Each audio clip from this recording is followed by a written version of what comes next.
Hello and welcome to my channel. My name is Different Breed, aka Hostage Destroyer, and in today's video we're going to be talking about Fuze's past life.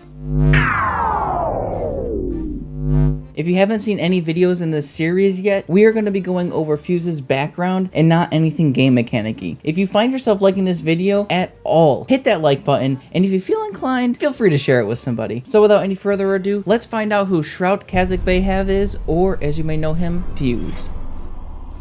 Not gonna lie, just like Thermite and probably the rest of the Legacy Ops, there isn't that much backstory here. So if you think we're gonna go deep diving into his past, it's just not gonna be here. And I also do want to mention that I'm pretty terrible at pronunciation. If you watch my Twitch streams, you know this, so please don't get too upset when I don't pronounce something correctly. So as I said before, Fuze's real name is Shroud Kazakh. He first saw the world on October 12th, 1982, which makes him 36 years old. He was born but not raised in Samarkand, Uzbekistan. All Kazakh knew was military because he grew up in a military family. His family emigrated to Russia somewhere before the collapse of the Soviet Union. So even though Yubi says that Kazakh grew up in Samarkand, he didn't, since the collapse of the Soviet Union happened in December of 1991, which means sometime before he was 9 years old, he and his family moved from Uzbekistan to Russia. And based off of my personal experiences, people aren't all grown up before age 9. All we really know about Kazakh young life is that he followed into his father's footsteps and enrolled in the military. While in the military, Kazakh was able to understand technology very well, and because of that, it earned him a spot in the coveted weapon testing brigade at Alabino firing range near Moscow. I can see why this is a coveted position since they test freaking tanks. What? They have a tank firing range at this facility.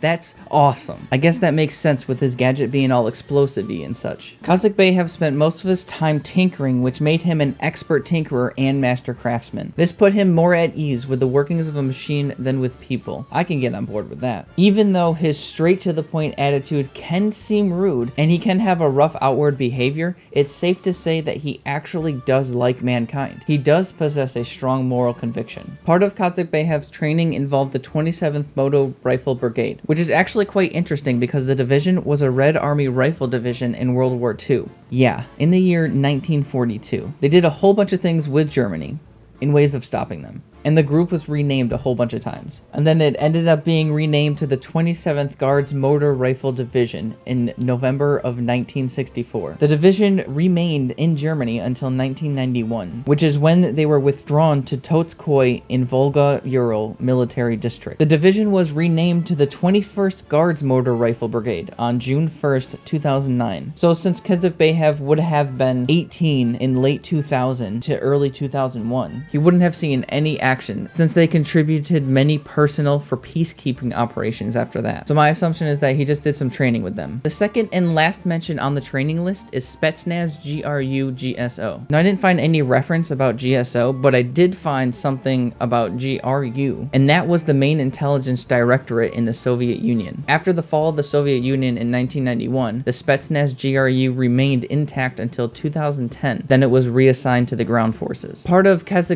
experience that got him into Rainbow Six was his participation in the Ratnik Experimental Weapon Brigade. Ratnik is a Russian future infantry combat system. They design things from firearms, body armor, optics, communication and navigation devices, medical, power supply systems, and even uniform items such as knee and elbow pads. So they pretty much design and make things for soldiers from head to toe. I feel like Yubi included this experience as a way to say this is where Kazakh was first experimenting with his cluster charge idea. You know, since Ratnik is about future infantry combat. And the second experience on the list is a total cop-out, with just saying that the cluster charge was first used in unknown because it was redacted.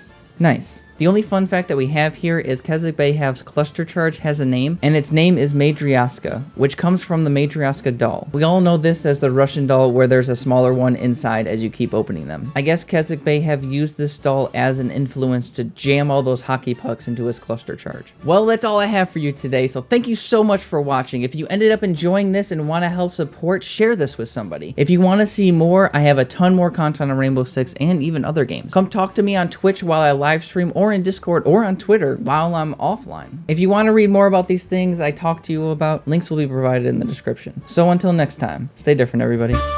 The only fun fact that we have here is that Kazakh Bayhav's cluster charge has a name, and its name is Macharazovaz. What? Matryoshka. And he can have a rough outward behavior. And he can have what? And he can have a rough outward behavior. It's safe to say that he actually does like mankind.